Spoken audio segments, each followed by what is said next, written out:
virus. The patient did not catch the virus in China, where the vast majority of cases have been found, but elsewhere in Asia, before travelling to the UK, and has been taken to a specialist NHS treatment centre. Meanwhile, China's ambassador to the UK, Liu Xiaoming, has accused the British government of overreacting to the virus outbreak. Our correspondent Rupert Wingfield-Hayes reports now from Hong Kong. This is what happens when fear takes hold. Shops in Hong Kong today were being cleared of rice and toilet paper as rumours swirled of a complete shutdown of the border with mainland China. Out in Hong Kong harbour, a huge cruise ship, the virus possibly loose on board. Several passengers have tested positive and no one is being allowed off. 你好，你的情况怎么样？ From his balcony, Hinsley Lee can look out at his hometown, 不太好。 but can't go there. I am nervous, but the only thing we can do is stay in our cabins and be careful. Hong Kong has now at least 5 cases of people with the coronavirus who haven't been to mainland China and haven't had any apparent contact with people from mainland China. Also, 3 of them live in the same place. That is this building behind me here. And that may be the first indication of what is called community transmission. That is the virus passing from one person to another here in Hong Kong. Experts here say they are now not optimistic that the virus can be contained and that a full pandemic may be on the way. Not so, according to the Chinese ambassador to London, who today went on the offensive, insisting China has the situation under control. It is our hope that the governments of all countries, including the UK, should understand and support China's efforts, respect the professional advice of WHO, avoid overreaction, avoid creating panic. But at the same time, from Wuhan, pictures the like of which we haven't seen in generations.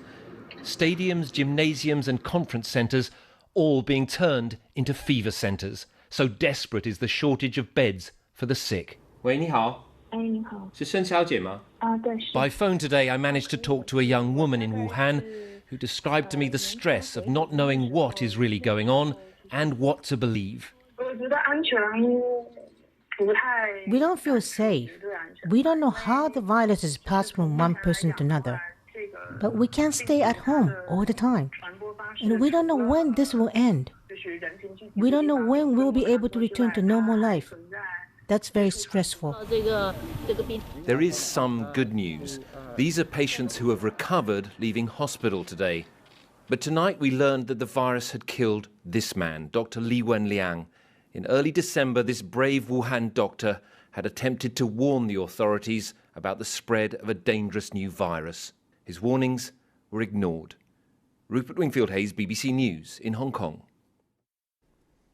Well, let's go live now to St Thomas's Hospital in London, where the latest case in the UK is being dealt with. Hugh Pym, our health editor, is there. What's the latest there, Hugh? Well, Hugh, the patient, a middle-aged man, was brought here this afternoon to the Specialist Infectious Diseases Treatment Centre. He'd been taken ill in Brighton and was isolated at home before testing positive. Now, it is understood that he travelled in recently to the UK from Singapore, and health authorities have briefed that he did not contract this virus in China. So on the back of that, they've extended their guidance to people coming into the UK. Up until today, anyone coming in from China who developed symptoms was urged to self-isolate and call NHS 111. They've now extended that guidance to anyone coming in from some other Asian countries, including Japan, Malaysia and Singapore. So where does this leave us tonight? Well, the Chief Medical Officer for England, Chris Whitty, working with the UK's other Chief Medical Officers, says this remains a serious problem for China, but there's still relatively few cases beyond that. If that remains the case, they say the NHS can cope with what's thrown at them. If the WHO change their guidance and it becomes a global pandemic, that could create serious pressure for the NHS. Hugh, many thanks again. Hugh Pym there for us at St Thomas's Hospital.